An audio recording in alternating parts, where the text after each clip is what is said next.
Morning, everybody. Thanks for joining us here today. My name is Keith Stefano. I'm the COR Program Manager with your Construction Safety Association in Manitoba.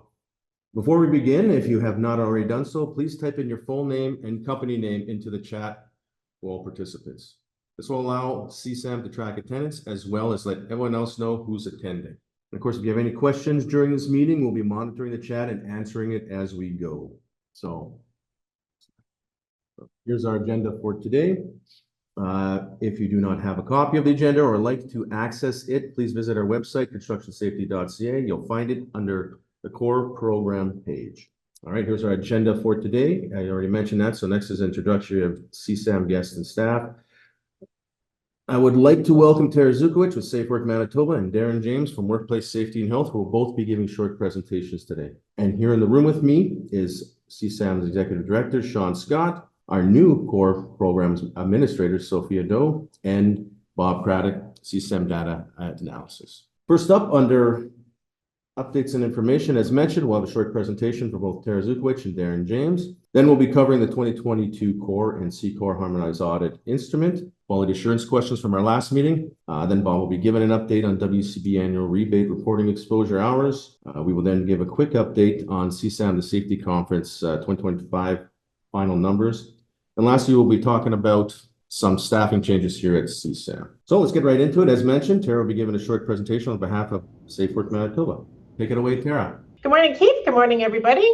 I'm Tara Zukowicz. I'm a portfolio leader with Safe Work Manitoba. I want to thank everybody for taking the time out of their busy day to attend this valuable meeting. I actually previously worked at your Construction Safety Association in Manitoba for 20 years. And conducted many COR audits, quality assurance, and hosted these very quarterly COR Certified Companies meetings. So it's great to see that your attendance is growing and growing. Also want to recognize and commend each one of you for the important role that you play in prevention and keeping workers safe and reducing incidents and injuries in our sectors and our province. Today's action-packed agenda, I'm going to start with presenting some statistics related to claims, injury trends, and days lost for Q1. We'll look at some performance indicators comparing stats from Q1 2024 to this quarter in 2025. I will reveal some performance trends for the top three industry classifications, again, doing some comparisons from last year. I'm going to share the secret on the total dollar value of all prevention rebates paid out in your sector in 2024, and also explain the WCB's surplus distribution, if you haven't already heard. I'll share some training standards metrics with you and give you a sneak peek into what training standards might be upcoming. We'll highlight some upcoming events and training with the WCB's Return to Work department and give you a sneak peek into our digital marketing campaign for the 2025 year. So far this past quarter, what does the data show? I'm so glad you asked. It shows that you'll see from the next slides that this data was cut as of May 15th, 2025. So if you're accessing statistics that might show different numbers, again, just be mindful of the date that we've cut the data. The greatest volume of claims occurred in the building construction 40102 for this past quarter. The age group 25 to 34 has had the highest amount of claims. Sprains, strains, and tears are the most common injury. Struck by objects is the major injury event leading to the claims, and parts and materials are the most common injury source. With the occupation with the most days lost is construction trades and laborers. Digging down into the data from this past quarter, next slide please, we can see that overall the numbers are going in the right direction comparing Q1 2024 to this Q1 of 2025. All claims we've seen a decrease. Green means good. MSI claims have also decreased. Total days lost have decreased. Unfortunately, severe claims are holding the same at 79, and we've seen a drop of 1 in time loss injury claims over the past year's Q1. In comparing the top 3 industry classification performance, again, comparing Q1 of this year to Q1 of 2024, the top 3 classifications with the highest claims is building construction at 235. Now to the right, you'll see the red arrow showing that this is trended up from the previous year's quarter comparison. Plumbing, installations, and mechanical, 90 claims for this quarter, and that is a drop over last year's same comparison quarter. And electrical contracting, we are at 60 claims from this past quarter, and that is trending up from the past quarter as well. Total days lost, building construction and plumbing, installation, and mechanical have both seen a decrease in days lost over the past quarter, 2024, Q1 2024, and tower and energy construction has seen an increase. Now for the good news, levied members in your industry sectors have received a total of $3.5 million paid out in prevention rebates for 2024. And this is for achieving and maintaining COR certification and meeting all the prevention rebate eligibility criteria.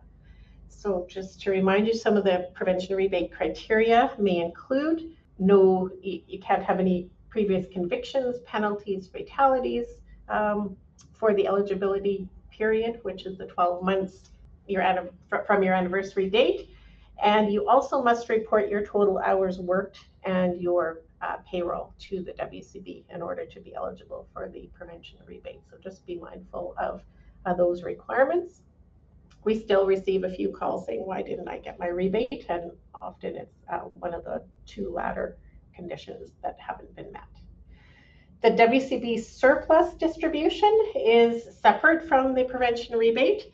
The WCB manages a reserve fund designed to safeguard both employers and workers, and a surplus generally means that the WCB investments have performed well, and then those excess funds get returned to the employers that fund the system. So WCB announced this month that eligible employers will receive a 50% of their 2024 premiums returned back to them. Generally, it's a credit on your account. So I just want to caution you that this does not mean that your premiums went down necessarily, and you can take your foot off the gas in managing your safety programs and management systems. As you saw in the stats in the previous slides, there is still some work that needs to be done. Training standards. Training standards is a shared initiative between our certifying partners, industry, labor, and SafeWork Manitoba, and it aims to set benchmark standards for general and industry-specific training in Manitoba. CSAM has a seat on the Training Standards Council, and your director is actually the co-chair of the Training Standards Council. So to date, there are 17 training standards listed on SafeWork Manitoba's website, which include both general and industry-specific training. We always aim to grow that number consistently. The approval process for training standards is twofold. It involves a review of the course material submission and also a review and a trainer observation that must be completed before a course gets approved.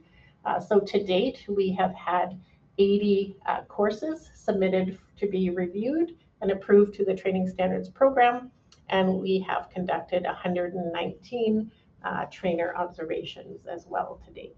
Training standards, again, is a voluntary program, and it's great to see CSAM and other partners involved and leading this initiative.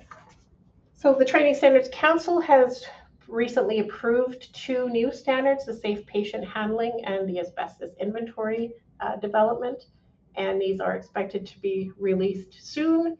And under consideration for upcoming development is the lockout training standard.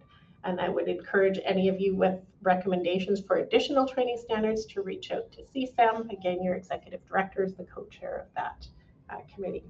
A list of endorsed training providers is also can be accessed through the Safe Work Manitoba website.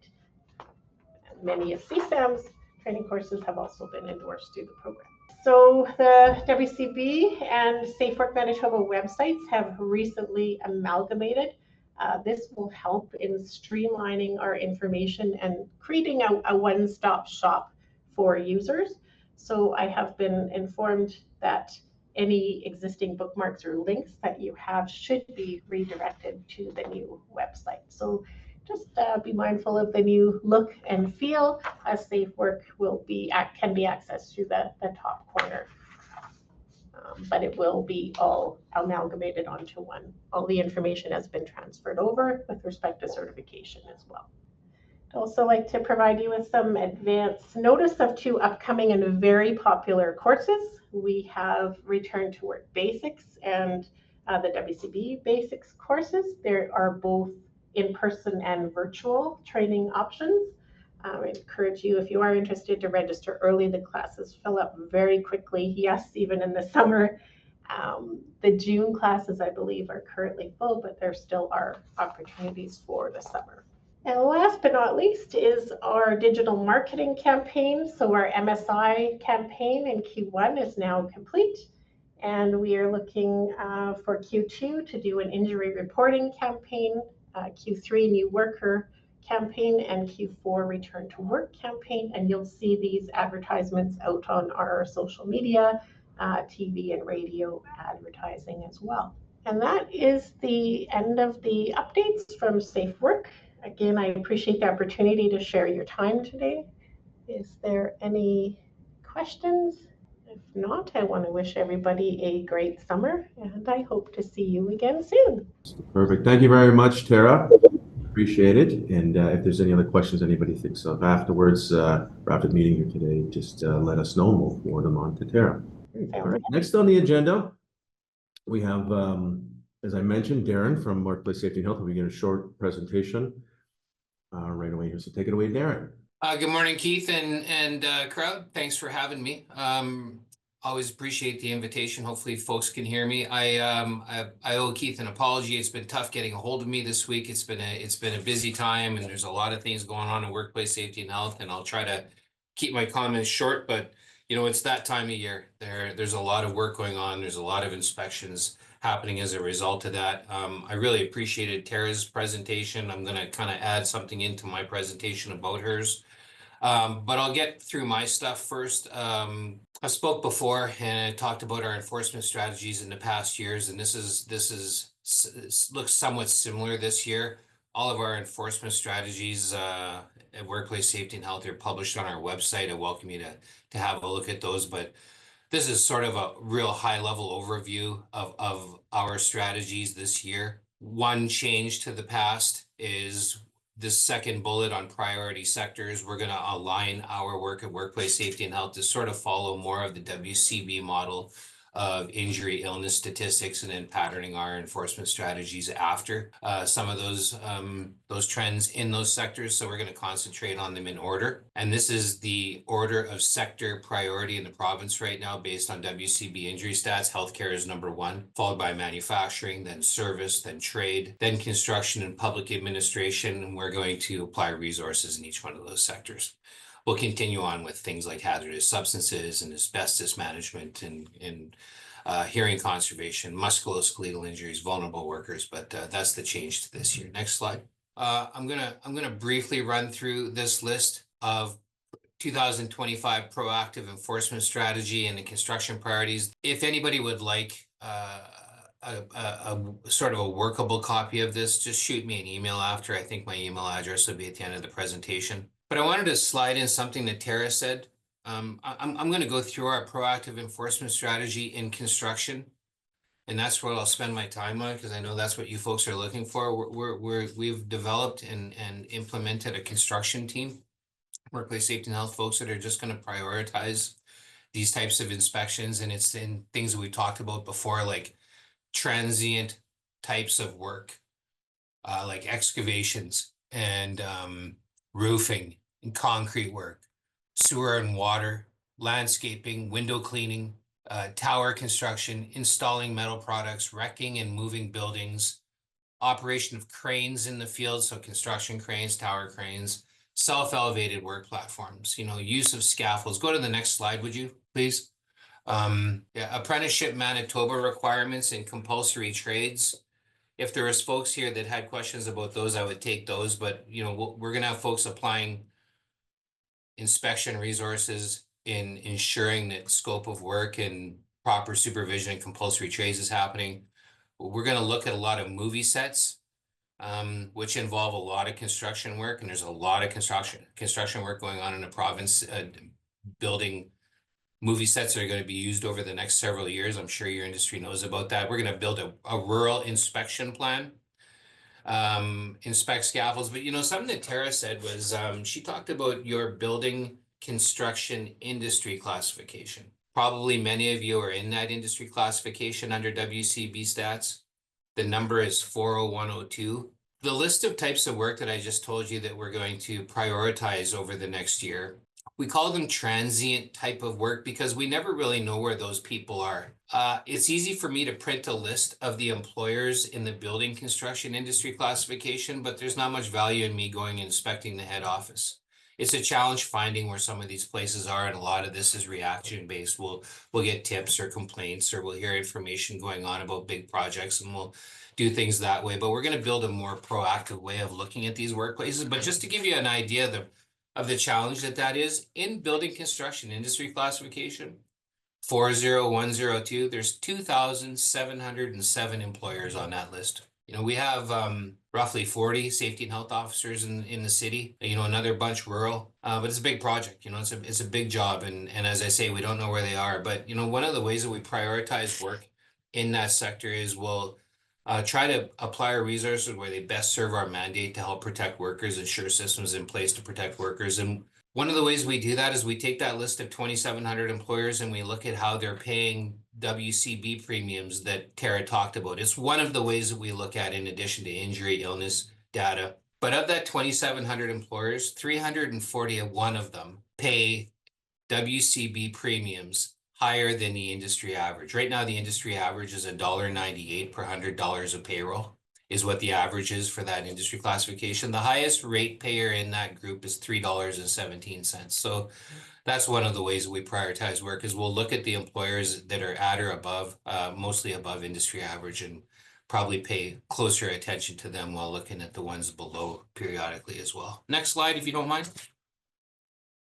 Just a few stats. I always present these. We'll look at the far right here. This is a number of inspections in Q4. We just finished that Q4 period, which was January 1st to the end of March. We're right on track. We did 1,385 inspections in that 3-month period. Next slide. In that Q4, you can see it's very seasonal as we get into the types of season where we're likely to see work performed. When the weather gets nicer, we wrote 3,200 improvement orders in Q4. And that's roughly 68% of the inspections that we inspect. And I think I've told you that before, that if that number drops below, 50 or 55%, we start to wonder if we're going to the right places, if we have training gaps for officers, but that's right where we want to be. We're going to the right places. There's no quota to find an improvement order. But 68% of the time when we do an inspection, we're finding at least one contravention to the regulation. Next slide. Here's our top 10 improvement orders in that quarter. Not a lot of deviation from the last time I met with you in November. Number one has been safeguards required since the day that I started here. And then you look down that list, removing a safeguard is where an employer knows or ought to know that a machine needs that safeguard and it's been intentionally removed for some reason, not put back on. That's a significant compliance contravention. And then we go down from there. A lot of policy-based improvement orders in this top 10 list because of the number of workplaces that we inspect that maybe haven't seen us very often and might not have very mature safety and health programs. Next slide. 129 inspections in this slide hasn't been updated. Somehow these stats didn't get updated, so I'm not going to talk to those.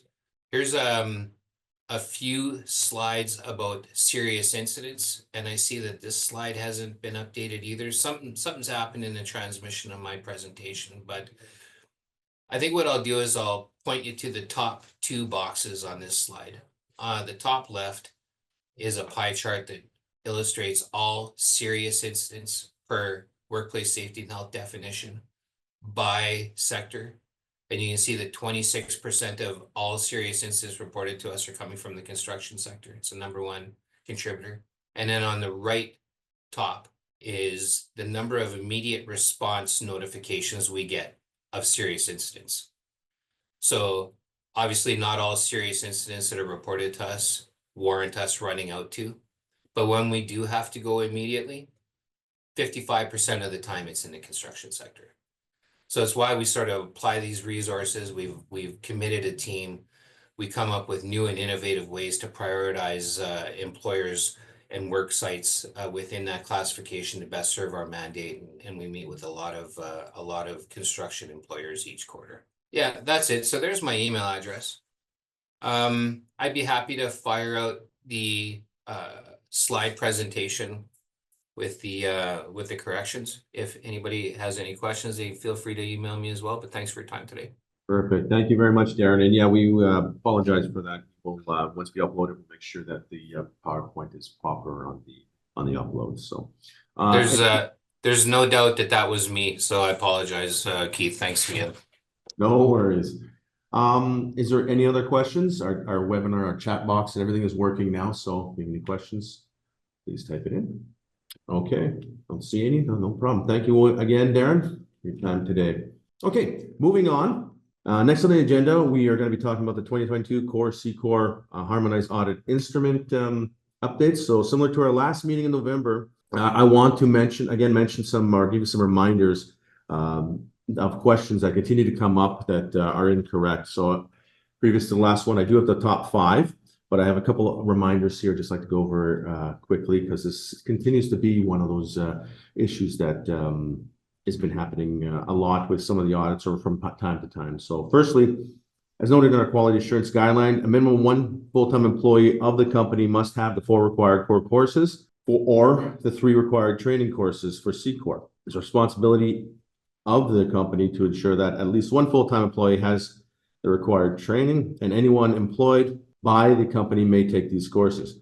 These training courses do not expire. However, any lapses in training requirements must be addressed prior to the audit submission. These courses do remain with the employee who completes them on the company's behalf, meaning that if they do leave the company, the courses go with them. So important to remember as well that you cannot use consultants or other outside organizations that may be completing the audit on your company's behalf as the trainers for your company. Only full-time employees must be listed. And if you're unsure if or who has all the required training for your company, you can access all of your company's training records on CSAM's client portal or contact us directly. We'll be happy to send you a copy of your training records. So you can just email myself or Sophia after the meeting.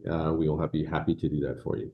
Second, please remember you must have active work at the time of your audit submission for a minimum of 2 weeks. CSAM will always accommodate you for sites that are ending soon, or in certain cases that can be postponed, or in certain cases, we can postpone the audit within reason if an active site will not be available. Just let us know. Also a reminder, you can submit the audit up to 3 months early without any penalty. Finally, a quick reminder to please submit your audit no later than the date of the month you originally received your certification.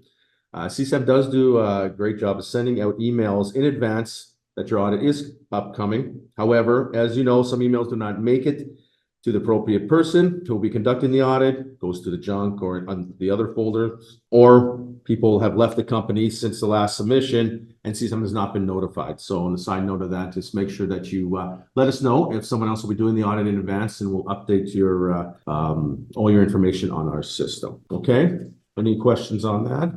Okay, so as I mentioned earlier, we here at CSAM continue to look at and review data regarding the new audit to best assist our companies when submitting. What we have done again is have top 5 questions where points have been lost from November 2024 to May 2025. The number 1 question where points were lost, the most, continues to be 15.8.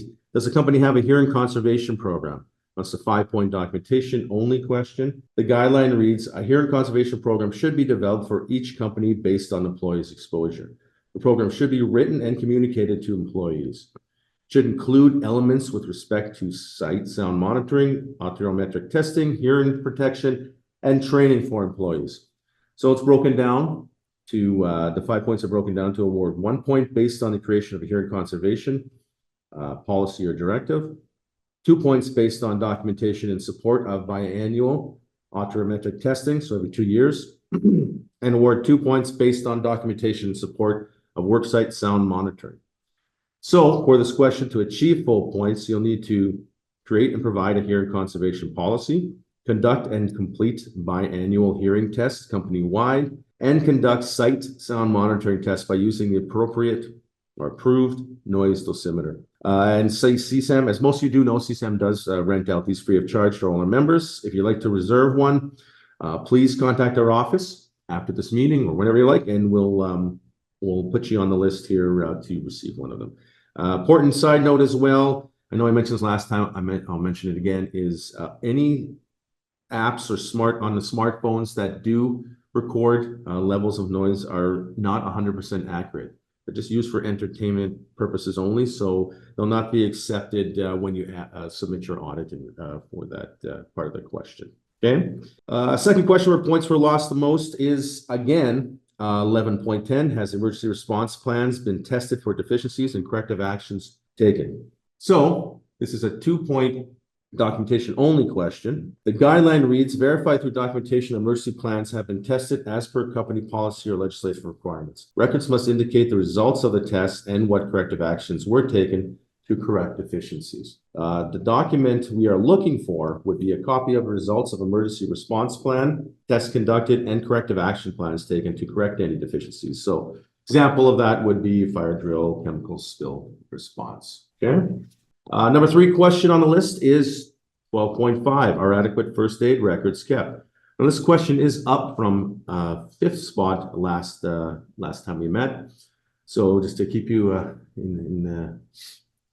just to let you know that it is up, that we want to make sure that it's trending in the wrong direction, I should say. So we want to make sure it starts going in the right direction for our next meeting.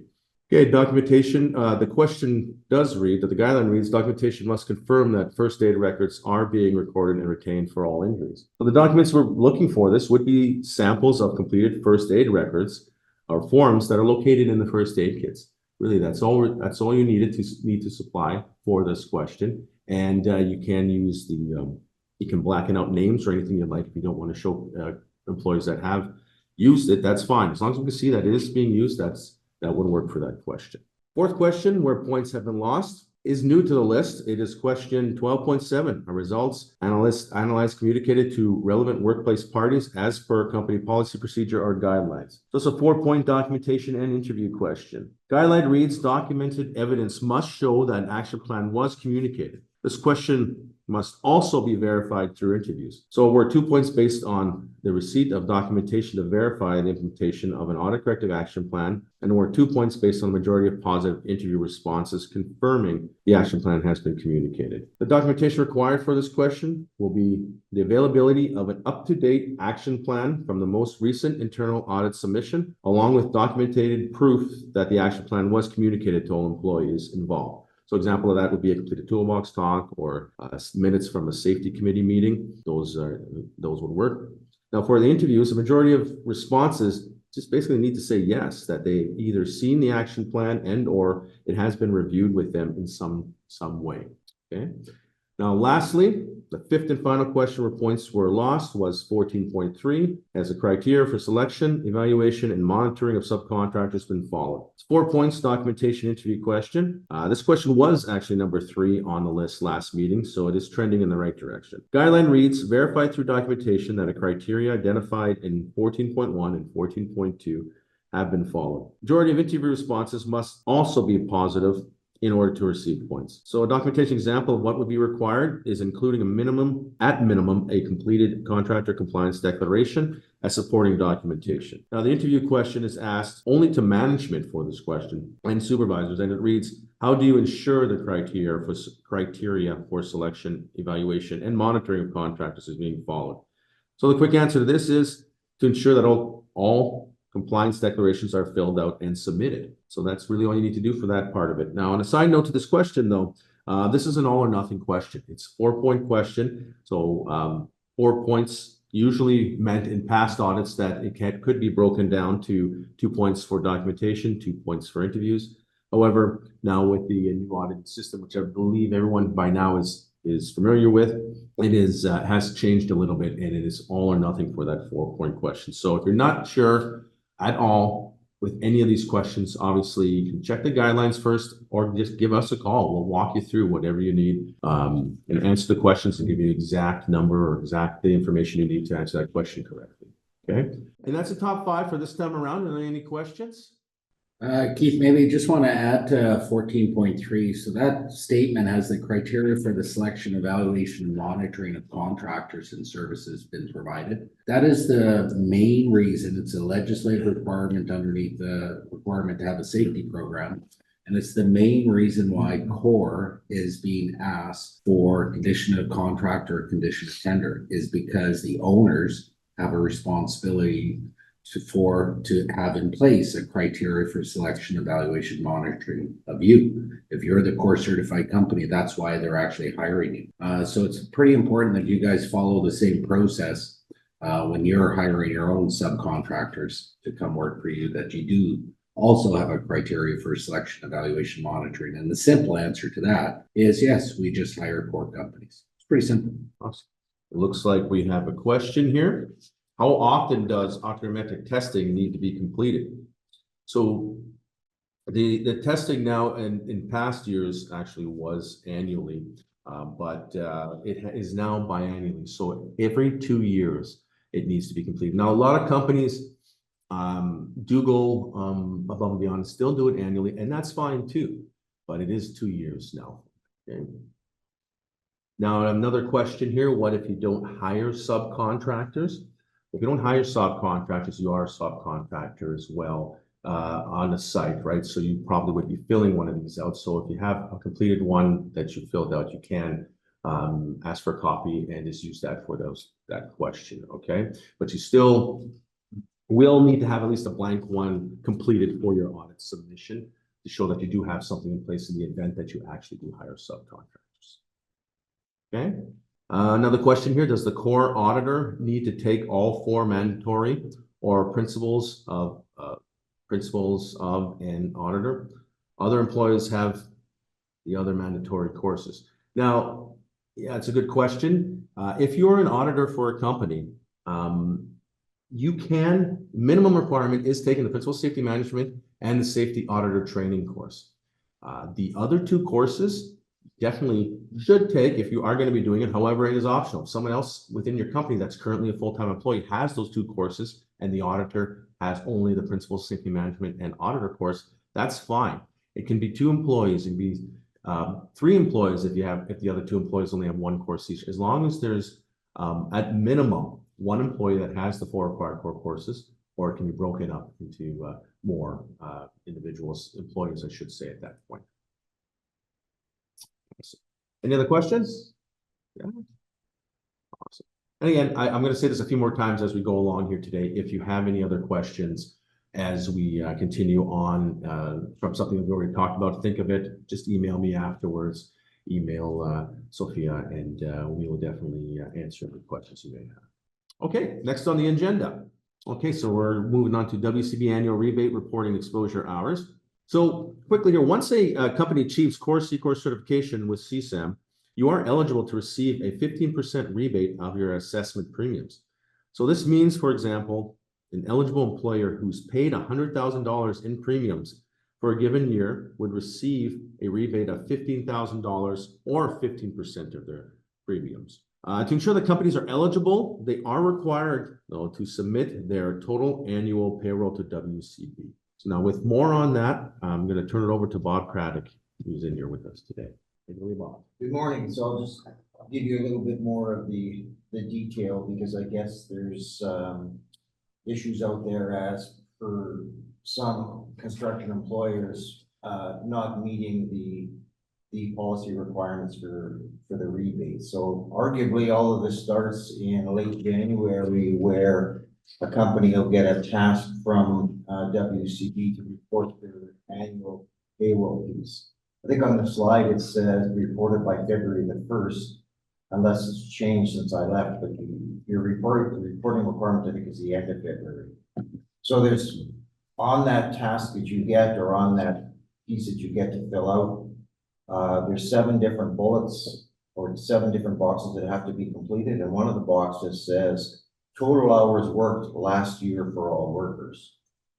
So it is a mandatory box for certified companies, or in other words, when they look at the rebate policy and say, are we going to give the rebate to this particular company? You have to be a company in good standing. And one of that criteria to be in good standing is you have had to fill in that box. So if you don't fill in that box, you don't get your rebate for that particular. It was convoluted years and years and years ago. I think they cleaned it up relative to filling out that box, and they provide a couple of different examples of what you can use. So you can track and use your EI hours. So this is probably more through your accounting area or anybody who handles your accounting work, but the tracking of EI hours for most, or for all your employees, they suggest it's acceptable on the annual basis to be filled in on that box. So the numbers would be relatively the same. The other way you can do it, which might be somewhat more easier, is if you have some good understanding of your full-time equivalencies specific to full-time people that you've hired during the year. So that'd be everybody on your payroll working full-time, your best guess as to what that would be. Then taking that number, multiplying it by 2,000 hours. And the relevance of the 2,000 hours is basically a 50-week year times 40 hours a week. So that gets you to your 2,000. So if you say, hey, we have 74 employees, full-time employees, that's our best guess as to what happened that particular year. You'd simply be multiplying your 74 times the 2,000, and that's the number that you would input into that. The process isn't audited in any way. I think they perhaps give a quick look to make sure that what you're reporting specific to your payroll and what you're reporting specific to these hours is probably a quick check. But other than that, if you complete the form and complete that component of it, it's one of a number of different pieces that you have to satisfy specific to get your rebate. But I guess there's been some sense that some companies aren't getting a rebate for not completing that, and it shouldn't be more than a 10 or 15-minute exercise. So you're leaving lots of money on the table without completing that process. Any questions around that 10-minute explanation? Well, if there's any questions, start typing them out. I do have a couple of questions that came up here from previous slides. One question is, where do I find the contractor declaration form? We do have it available on our website. It is under prime contractor responsibilities, and it is under the training page, I believe, there. So if you can't find it, let us know. We'll send you the direct link. Just email myself or Sophia afterwards where it is. And another question, is the D form mandatory, documentation form, I'm assuming mandatory if you have a contractor compliance declaration program already? If you already have a program already, that's great, but we do need to see examples of that for that question. I'm assuming you're referring to question 14.3. So it's still mandatory to receive the points for that question. If you want to discuss that more in detail afterwards, Angela, you can just shoot me an email, and I'll have a chat with you after the meeting in regards to that. Any other questions or any questions for Bob here or for the WCB annual rebate? No, okay, give some time there now and answer those questions. So thanks, Bob, for that update, and definitely very important for COR Certified Companies. Anybody that's attending here today, they could be leaving money on the table, is what Bob said. So don't hesitate to take a look. Make sure you're reporting your hours and getting that rebate. Perfect, awesome, thank you. Okay, next, we're going to be talking about the CSAM Safety Conference final numbers. So, CSAM The Safety Conference again 2025 was held this past February, the 14th and 15th, again at the RBC Convention Center. And as always, as the last previous years, it was a huge success.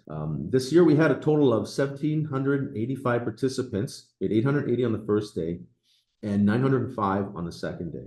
We had a total of 58 sponsors and 2 conference partners. There was a total of 38 instructors, and we had a total of 72 exhibitors using 87 booth spaces. So I'd just like to take a second here just to thank everyone personally here that is on the meeting today that attended. And if you know someone that hasn't attended, make sure you get them there next year. Because this CSAM Safety Conference is again, it is one of the #1 conferences in Manitoba and in Canada. And I'd like to thank everyone that attended, and we look forward to seeing everyone in 2026. Okay, so next we have some staffing changes here at CSAM. So I'm super excited to officially announce 2 new employees to the CSAM team. Caitlin Walwick is our new administrative assistant, and Sophia Doe is our new core administrator. Caitlin comes to us with a background in admin support. She's now the welcoming face you see when you walk into the CSAM head office in Winnipeg. Her email is caitlin@constructionsafety.ca. Sophia also comes to us with a background in support. She brings compliance expertise and process-driven solutions to CSAM. Sophia's email is sophia@constructionsafety.ca. Again, welcome Caitlin and Sophia to CSAM. And if you're everyone in the area, or if you're ever in the area stopping in, make sure to stop and say hi to Caitlin and Sophia. Okay, next on the agenda, we're at number 4, CSAM activities and updates. So for 2025, year to date, CSAM has had 14 new core companies and 1 new SECOR company and 5 new core equivalencies. We've had so far completed 341 audits and verification reviews, 116 independent audits and 19 site assessments. So we ended 2024 with a total of 963 core and SECOR certified companies. Okay, with quality assurance too, in 2025 so far, we have completed 19 site assessments. 18 of those had no action required. 1 had corrective action required, and it was pretty minor, which was good. And again, I'm happy to say that 0 required no spot audits. So again, great job everyone attending here today for ensuring that the core program or maintaining the core program standards out there in the industry. So and sorry, one of the things that isn't mentioned up here that is pretty important, and we talked about the core rebate and recertification. We also not mentioned here, this is part of CSAM's core quality assurance. We also occasionally do get requests that come from the WCB to review a core certified company if they've been involved in a fatality or if they've been presented with administrative penalties and or if there's significant violations that have been notified. And we do that as well. We don't necessarily identify that through you, but I think it's very important for you guys to realize. And one of the things that's up here that isn't up here is the most recent one we did. We actually revoked a company that was core certified because they were not following the expected standards of core. So it's pretty important that this is part of CSAM's. There's also some formalized legal requirements that we do as well. And to have core, it's a huge achievement to gain core. It's very impressive to maintain it. And in order to maintain it, you have to actually be following not just at the time of your audit, but throughout the course. And that's why we do our quality assurance. And for those of you that obviously are core certified, know or rest assured that CSAM takes it very, very seriously. And if a company is not following the standards expected of a core certified company, there is requirements them to either immediately comply with it and or they are suspended or their core certification will be revoked. okay, so next year we have new core and SECOR certified companies. So since our last meeting in October or November, I should say, sorry, CSAM has achieved 19, our companies have achieved or certified 19 new core and SECOR companies. Companies are Acme Concrete Contracting, AE Technical Solutions, Cash Homes, Bobsled Projects, Ecoside Plumbing and Heating, GA Innovations, Grenco Limited, Hart Roofing and Renovations, ICS Integrated Control Systems, KRS Enterprises, MH Insulation, Nickman Enterprises, ORCC, Paladin Technologies, Polar Building Cleaning Limited, Parvac Services, Sentinel Safety Services, Servco Services Limited, and TriTech Concrete. Congratulations to all our new core and SECOR certified companies. Okay, milestones. So since our last COR meeting, there have been a total of 31 companies celebrating 10 years of COR certification with CSAM. So they include 72580 Manitoba Inc., A&J Mechanical Inc., Bonafide Construction Solutions, Burns Mandel Consulting Engineers, CNR Sheet Metal, Climaseal, Collins ISH Mechanical, CT Construction, Dan Doyle Painting, DoorTech Manufacturing Distributing, Evolution Electrical Services, GA Cabling Services, Graham Industrial Services, HB Electrical, Inex Plastering and Stucco, Inland Audio Visual Limited, Insight Service Solutions, JA Robertson Pump Service, JWH Mechanical, Keller Developments, LCL Construction, Lens Landscaping, Playgrounds R Us, Premier Building Group, Quality Glass and Aluminum, Sundance Construction, the Secure Construction Group, Tractus Projects, Stropco Electric, Vaughn Ass Construction, and Wintech Building Services.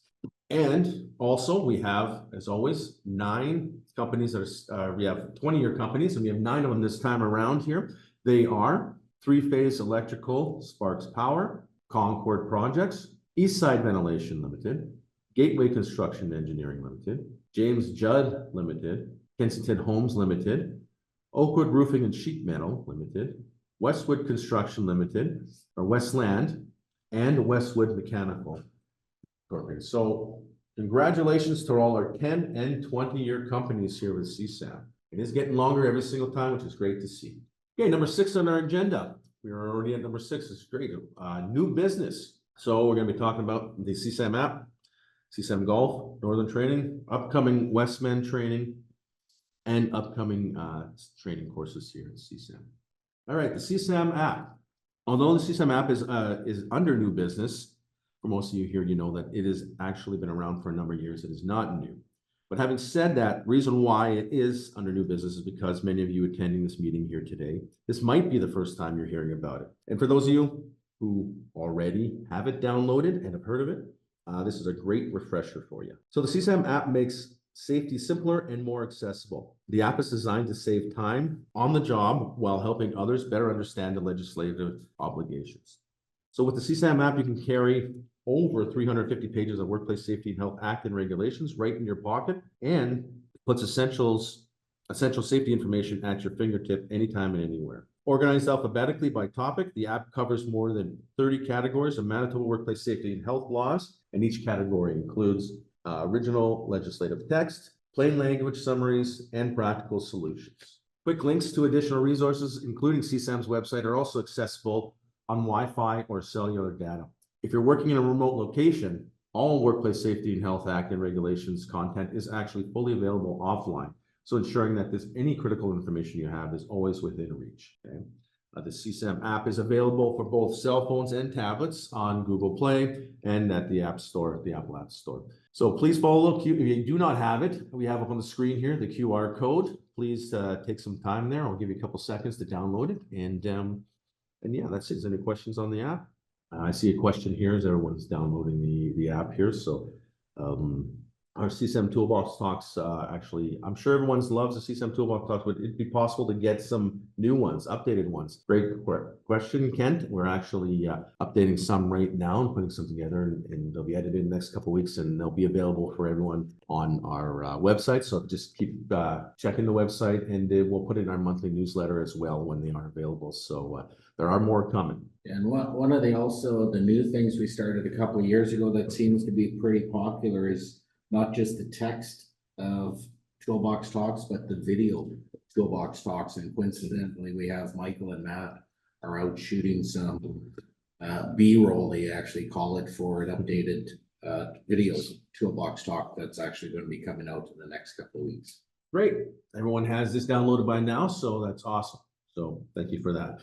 Okay, next, the CSAM Classic. So everyone mark your calendars. The 2025 annual CSAM Classic Golf Tournament is set for August 19th at Bridges Golf Course, located in Starbuck, Manitoba. You can expect another fantastic day on the greens filled with exciting contests, great prizes, and plenty of opportunities to connect with industry peers. Registration will be open in June, so stay tuned for more details. Can't wait to see everyone at this year's tournament. So again, in the next week, it will be open and it does sell out quickly. So keep checking our website. And we have a question from Jeff. Will CSAM app with MB legislation downloaded satisfy core requirement for have a copy on hand, a password protection issue? Oh, yeah, good question, Jeff. Yes, if you can show that from our app that you do have the Workplace Safety and Health Act and legislation downloaded, then that will suffice for it. As long as it's in availability of it is important, so we just need to see it, and that'd be great. And we have another question from Padilla. Is there a schedule when access to CSAM certificate and CSAM in-class and online training certificate will be integrated where they are accessible from one site only? Ooh. You got the heads up that CSAM is in process of creation of a new fully, like Shield is the new CSAM database integrated program for our client management, learner management, and your auditing. And we are about 90%, 95% completed with that. It's going to be an enhancement, what you currently see with the client portal. It will integrate all training that you receive from anywhere into that for accessible for employers. There's going to be an administrative person for an employer that has access to everything. And same with individual employees. You will also continue to have access to anything related to your training. So we're pretty excited about that. We do not have a completion date. Again, dealing with software developers, it's CSAM's customized program. Again, 95% done. That 5% typically takes about a month to do, but as we're finalizing, it's going to be a month and then a little bit of testing. So we're probably looking at hopefully for the full launch to everybody in the fall or Q3 of this year. Another question here, have auditors used a company's site docs successfully during an external audit? Well, yeah, with site docs, we can, if you're using the online audit tool, obviously you can integrate some of the documentation from site docs and put it onto the audit itself. Or if you're doing a paper audit, you can still, get copies of everything, print out the copies and put it, submit it when you submit your audit. That's really the only way site docs is integrated into our system right now with the audit. And whichever, like site docs, there's safety assistant, there's a whole bunch of different programs that you can utilize. And if you like using technology to collect and store the information, 100% absolutely. One thing that we have is we do not integrate with any type of software program like site docs or e-compliance or safety assistant, but the capability to easily take that info and transfer it into our online audit is fairly simple. So it's yes, to answer your question, yes, people have successfully utilized a whole bunch of different type of systems to validate the audit. All right. Next on our new business here is the Northern Training Update. So CSAM was excited, of course, and looking forward to once again returning to Thompson and the Pond next week for some training, but unfortunately, due to the ongoing wildfire situation in the areas, we decided to postpone the training dates until further notice right now. So our thoughts and prayers do go out to everyone that's affected by the fires, the wildfires out in these areas, and of course everywhere else in and around Manitoba. So stay tuned to our website. We will have updates and when we're actually going to be coming out as soon as we can come out, I guess I should say. So okay, next is the upcoming Westman training. So Westman Training Blitz is back in Manitoba, or in Brandon, I should say, for another day of high impact training and networking opportunities tailored to Manitoba's construction industry.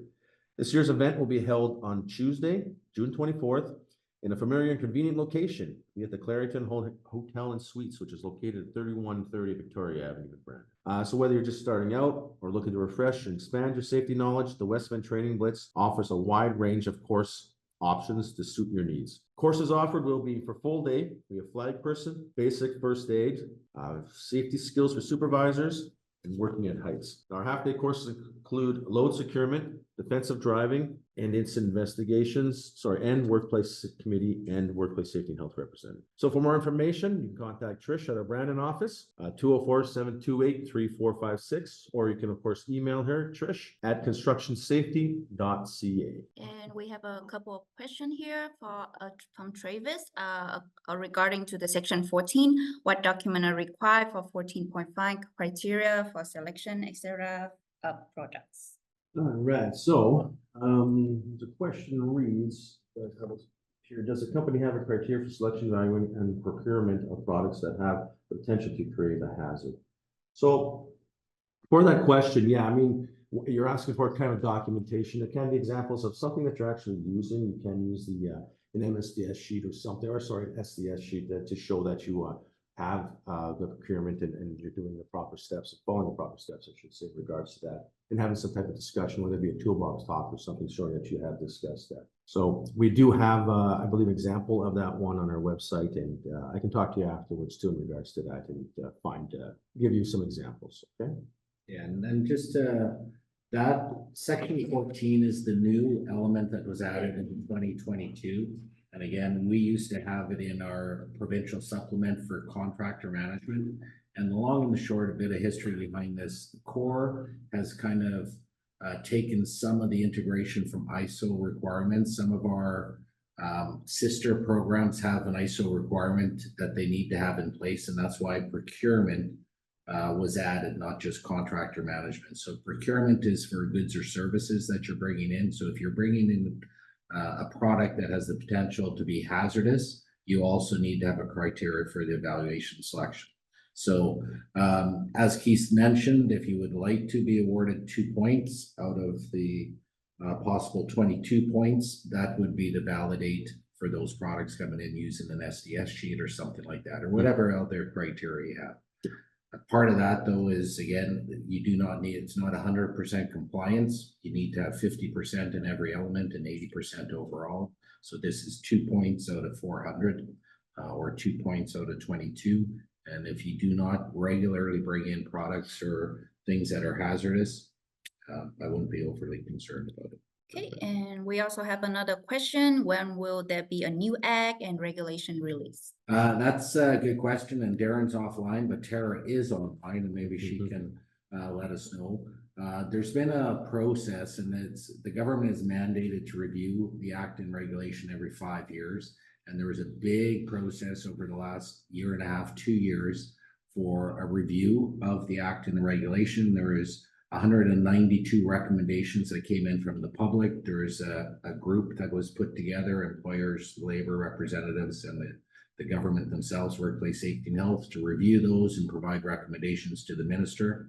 The minister has created an advisory council on workplace safety and health that is actually now currently reviewing those recommendations. So when they're going to be released, I would not anticipate anytime soon. The review took up to, I think, was almost 2 years to do, and now the committee has been formed, and it's been six months now with that as well.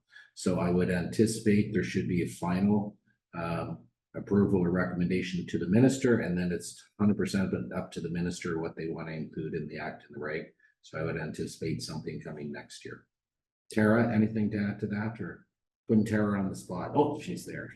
Yeah, no, that sounds bang on. That's the information I have. Okay, thanks, Tara. Next, upcoming CSAM training courses. Okay, we have an here's just up to date for the next couple of weeks here. Go through them quickly. Basic first aid is June 2nd in the Winnipeg office. Principal safety management, June 5th, Winnipeg office. June 10th, we have got 3 courses going on. We've got the workplace working at heights in Manitoba standard, that's in the Winnipeg office. Safety admin is a virtual in the morning, and prime contractor will be the virtual in the afternoon that day. June 11th, we have 3 as well. Legislation 101 will be virtual, and the morning and the afternoon is workplace safety and health committee and worker safety rep. And then in the office in Winnipeg here on the 11th will be safety auditor. Now, this is just only for that. Again, as you see in the next couple of weeks, we do have it updated till the end of September off our website now. So none of those dates work for you. We do repeat these courses every month, especially the 4 required core courses. So definitely sign up because they do sell out quickly. fill up, I guess, quickly, sell out. I'm not sure that's the right word, but they have been filling out quickly all year, all summer, it does get busy quite quickly. So give yourself enough time to sign up for those courses. Okay. All right. So next on the agenda here, we are done and gone through everything here today. So we are looking at October 2025 for our next COR meeting. So we don't have a date set right now. We will have one later on, 6 to 8 weeks in advance. We'll obviously be emailing everyone when that does come out. It'll be on our website. We'll also be putting it on our monthly newsletters that go out to everybody. And on the side note of that, if you have not registered or do not receive or have not received your monthly or you do not receive the monthly newsletter with CSAM, definitely do that. You can sign up off our website, and then you'll be put on the list after that. Michael will definitely put you on the list, okay? And we have a question from Jason. Are there any plan for safety skill for supervisor or incident investigation courses soon? You'd have to look at the list. If there's nothing up there in particular, if you'd like one, you can contact Megan at construction safety or off our website, constructionsafety.ca. We do have, though, Leadership for Safety Excellence, a virtual course, which we do talk about that. That is June 17th. So that information, the safety skills for supervisors and investigation, is part of that course. Okay. And any other questions for today? We do have an incident investigation course coming up June 24th in Brandon, the Westman Safety Conference. So there is one coming up too. So if you're in that area, sign up. If not, it's only a 2-hour drive, not a problem. Lastly, as a reminder for everybody here today, if you haven't typed your name in the chat box, please do so. It just helps us track on who has attended the COR meeting here. So one last time, any other questions? So I'd like to thank everyone again for attending the meeting here today. I hope everyone has a great summer. And as always, Construction Safety Association Manitoba, we are your premier source for health and safety in Manitoba. So don't hesitate. Give us a shout if you have any questions, comments, concerns. Okay. Thank you very much and have a great rest of the day.